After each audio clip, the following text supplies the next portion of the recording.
City of Mecca, নবুয়তের 11তম বছর, গভীর এক রাত। মক্কার মানুষ তখন ঘুমিয়ে, কিন্তু কেউ জানতই না যে ঠিক সেই রাতেই শুরু হতে যাচ্ছে মানব ইতিহাসের সবচেয়ে গ্রেটেস্ট জার্নি, আল ইসরা ওয়াল মিরাজ। কিন্তু এখানে একটা প্রশ্ন আছে, কেন আল্লাহ ঠিক এই সময়েই তার প্রিয় রসুল সাল্লাল্লাহু আলাইহি সাল্লামকে 7 আসমানে সফরে নিয়ে গেলেন? আর প্রশ্নের উত্তরই পুরো মিরাজের ঘটনাকে নতুনভাবে বুঝতে সাহায্য করবে। মিরাজে যাওয়ার আগে রাসূলুল্লাহ সাল্লাল্লাহু আলাইহি সাল্লাম এমন এক সময় পার করছিলেন যা তার জীবনের সবচেয়ে কঠিন অধ্যায় ছিল। প্রথমে ক্রাইশরা তাকে ও তার সাহাবাদেরকে বয়কট করেছিল। এরপর দুনিয়া ছেড়ে চলে গেলেন তার সবচেয়ে কাছের মানুষ চাচা আবু তালিব। তারপর অল্প কিছুদিনের পর ইন্তেকাল করলেন তার প্রিয় স্ত্রী খাদিজা রাদিয়াল্লাহু আনহা। তাহলে ভাবুন, একজন মানুষ আর কতটা কষ্ট সহ করতে পারে। বাট পরীক্ষা তখনও শেষ হয়নি। এরপর রাসূলুল্লাহ সাল্লাল্লাহু আলাইহি সাল্লাম মনের মধ্যে আশা নিয়ে তায়েফে গেলেন, কিন্তু সেখানে তার কথা শোনার বদলে তাকে পাথর ছুঁড়ে রক্তাক্ত করা হলো, এতটাই যে তার পবিত্র জুতা রক্তে ভিজে গেছিল। আর যখন মক্কায় ফিরে এলেন তখন আর নিরাপত্তাও আগের মতো রইল না। মনে হচ্ছিল পৃথিবীর সব দরজা যেন একে একে বন্ধ হয়ে যাচ্ছে। কিন্তু ঠিক তখনই যখন পৃথিবীর মানুষ তাকে প্রত্যাখ্যান করল, তখন আসমান থেকে এলো এক আমন্ত্রণ। আর এই ঘটনাটি ঘটেছিল নবুয়তের 11তম বছরে।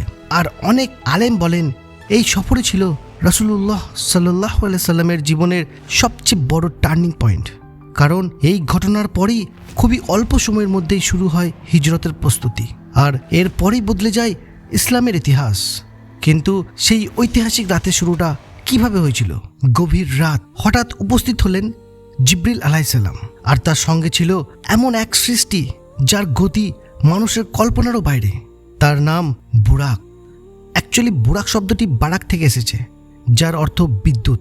অনেক আলেমের মতে এর অবিশ্বাস্য গতির কারণেই এর নাম বুরাক রাখা হয়েছে। ভাবত, যার এক একটি পদক্ষেপ পড়তো দৃষ্টিসীমার শেষ প্রান্তে। আর সেই বুরাকেই চড়ে রাসূলুল্লাহ সাল্লাল্লাহু আলাইহি সাল্লাম রওনা হলেন। কিন্তু কোথায়? প্রথমে তারা পৌঁছালেন বাইতুল মুকাদ্দাসে। কিন্তু সেখানে যা ঘটল তা ইতিহাসে আর কখনো ঘটেনি। আল্লাহর প্রেরিত সব নবী একত্রিত হলেন, আর তাদের সবার ইমামতি করলেন শেষ নবী মুহাম্মদ সাল্লাল্লাহু আলাইহি সাল্লাম। এটি শুধু একটি নামাজ ছিল না, এটি ছিল সমস্ত নবুয়তের ধারাবাহিকতার এক মহান ঘোষণা। কিন্তু সবচেয়ে অবিশ্বাস্য অংশ তখনও শুরু হয়নি। এরপর জিবরিল আলাইহিস সালাম রাসূলুল্লাহ সাল্লাল্লাহু আলাইহি সাল্লামকে নিয়ে প্রথম আসমানের দরজায় পৌঁছালেন। দরজায় অনুমতি চাওয়া হলো। ফেরেশতারা জিজ্ঞেস করলেন, আপনার সঙ্গে কে? জিবরিল আলাইহিস সালাম বললেন, মুহাম্মদ সাল্লাল্লাহু আলাইহি সাল্লাম। আবার প্রশ্ন এলো, তাকে কি ডাকা হয়েছে? জবাব এলো, হ্যাঁ।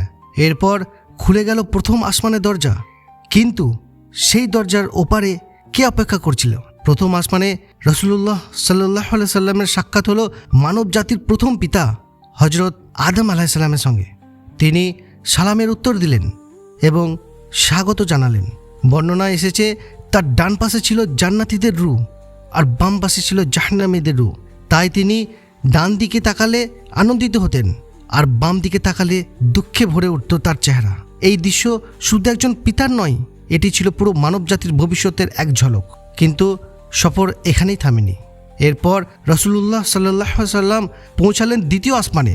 সেখানে তার সাক্ষাৎ হলো হযরত ঈসা আলাইহিস সালাম এবং হযরত ইয়াহইয়া আলাইহিস সালামের সঙ্গে। দুজনই আত্মীয় ছিলেন, দুজনের জীবনই ছিল কঠিন পরীক্ষায় ভরা। ইয়াহইয়া আলাইহিস সালাম সত্যের পথে অটল থাকায় শহীদ হন, আর ঈসা আলাইহিস সালামকে হত্যা করার ষড়যন্ত্র করা হলেও আল্লাহ তাকে নিজের কাছে তুলে নেন। তারাও রাসূলুল্লাহ সাল্লাল্লাহু আলাইহি সাল্লামকে সালাম জানিয়ে স্বাগত জানালেন।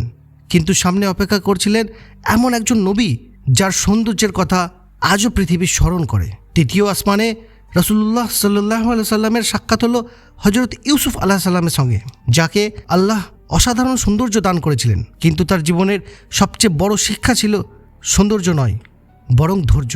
কূপে নিক্ষেপ, দাস হিসেবে বিক্রি হওয়া, কারাগারের জীবন, তারপর আল্লাহর ইচ্ছায় মিশরের ক্ষমতার শীর্ষে পৌঁছে যাওয়া। এই সাক্ষাতের মধ্যেই লুকিয়ে ছিল এক গভীর বার্তা। ওয়েট, এখানেই শেষ নয়, সামনে রয়েছে সপ্তম আসমানের সেই অবিশ্বাস্য ঘটনা। রাসূলুল্লাহ সাল্লাল্লাহু আলাইহি সাল্লাম কার কার সঙ্গে সাক্ষাৎ করেছিলেন? সিদরাতুল মুনতাহার ওপারে তিনি কি দেখেছিলেন আর কিভাবে 50 ওয়াক্ত সালাত কমে 5 ওয়াক্ত হলো, এসব জানবো পার্ট 2-এ। সাবস্ক্রাইব।